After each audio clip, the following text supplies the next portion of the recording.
আজকের রেসিপি আলু পটলের তরকারি। প্রথমে তেলের মধ্যে আলু আর পটলটাকে ভালো করে ভেজে নিতে হবে, সুন্দর করে ভেজে নিতে হবে। দেখো ভেজে নিচ্ছি আলু আর পটলটা। দেখো পটলটাকে নামিয়ে রেখে দিয়েছি। এবার এই তেলের মধ্যে ফোড়ন দেব। এবারে আমি তেলের মধ্যে ফোড়ন দেব একটা তেজপাতা, একটা শুকনো লঙ্কা, একটা গোটা দারচিনি, 3টে লবঙ্গ, একটা এলাচ। আঁচটাকে একদম কমিয়ে এগুলো অল্প আছে একটু ভাজা ভাজা করে নিতে হবে যতক্ষণ না একটা সুন্দর গন্ধ বেরোচ্ছে। তো এটাকে এখন একটু নাড়তে থাকবো। তো এটা আমার হয়ে গেছে। এবার এর মধ্যে এখানে একটা মশলা গুলে রেখেছি, জিরের গুঁড়ো, ধনের গুঁড়ো, সামান্য একটু লঙ্কার গুঁড়ো আর একটু হলুদ গুঁড়ো, নুন, চিনি। এবার গরম জলে ভালো করে গুলে রেখেছি। এটা এই মিশ্রণটার একটা মশলা। এই তেলের মধ্যে টমেটো,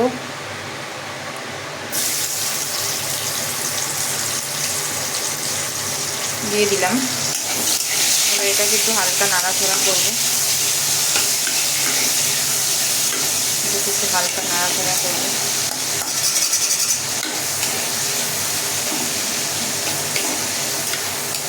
নাড়াচাড়া করতে থাকবো এর মধ্যে। এবার এর মধ্যেই লঙ্কার গুঁড়ো, ধনের গুঁড়ো, যে গুঁড়ো মশলাটা, এটা দিয়ে দেব। এবার আঁচটা বাড়িয়ে দিলাম।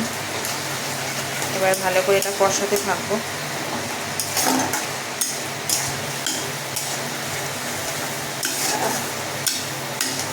এর মধ্যে একটু আদা ঘষে দেব। এর মধ্যে কিছুটা আদা আমি ঘষে দিয়েছি। আর মশলাটাকে ভালো করে কষাবো। এর মধ্যে আমি 2-3টে চেরা কাঁচা লঙ্কা দিয়ে দেব। এবার যতক্ষণ এটা তেল ছাড়ছে ততক্ষণ একটু কষাবো। আঁচটাকে বাড়িয়ে দিয়েছি, মানে লো টু মিডিয়াম করে রেখেছি। এবার এটাকে ভালো করে কষাবো। দেখো মশলাটা আমার কষছে, টমেটোগুলো গলে গেছে। এবার এটাকে কষবো আর কি। এবার এর মধ্যে ভেজে রাখা আলু পটলটা দিয়ে দেবো। এবার এটাকে দিয়ে ভালো করে কষাবো। আঁচটা কিন্তু আমার মিডিয়ামই আছে, আঁচ কোনো রকমভাবে বাড়াবে না। লো টু মিডিয়ামে এরকমভাবে ভালো করে কষাতে থাকবো। একদম সিম্পল একটা নিরামিষ রান্না, খুবই টেস্টি হয় খেতে। একটু ভালো করে এটা কষাবো। দেখো তেল ছাড়তে শুরু করে দিয়েছে, ততক্ষণ আমরা একটু ওটাকে কষাবো ভালো করে। তো এর মাঝে নুন আর মিষ্টিটা একটু তোমরা চেক করে নেবে।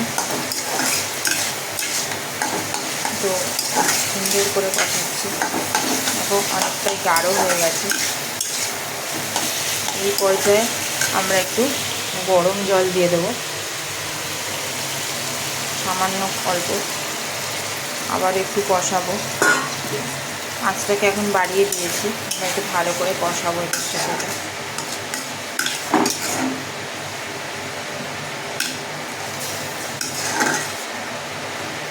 এবার একটু ফুটে উঠুক। ফুটে উঠলে এবার একটু ঢাকা দিয়ে দেবো, দিয়ে আঁচটা কমিয়ে দেবো। এবার ঢাকনাটা আমি তুলে নিচ্ছি, দেখবো এখন কেমন কী পর্যায়ে আছে। এটা ভালো করে নাও। দেখো আমার আলুও সেদ্ধ হয়ে গেছে। এর মাঝে একটু নুন চেক করে নিয়েছিলাম। তরকারিটা নাড়বো। পটলও আমার সেদ্ধ হয়ে গেছে। এই পর্যায়ে একটু, যেহেতু নিরামিষ তরকারি তাই একটুখানি ঘি গরম মশলা দেব। এই যে সামান্য একটু গরম মশলার গুঁড়ো আমি দিয়ে দিলাম। তারপরে আমি দেব ঘি, একদম সামান্য পরিমাণে একটু ঘি দিচ্ছি।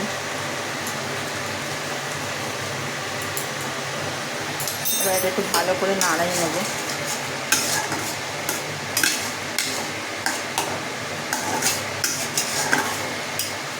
এই পর্যায়ে গ্যাসটাকে বন্ধ করে ঢাকা দিয়ে রাখবে তোমরা। রেডি হয়ে গেছে, দেখো কি সুন্দর কালারটা এসছে। নিরামিষ আলু পটলের তরকারি, যে কোনো নিরামিষ তরকারি তোমরা যদি ঘি গরম মশলা দাও তার কিন্তু টেস্টটা দ্বিগুণ হয়ে যায়। তো তোমরাও ট্রাই করো, বলো কেমন হয়েছে। আজকের মতো এখানেই, টাটা।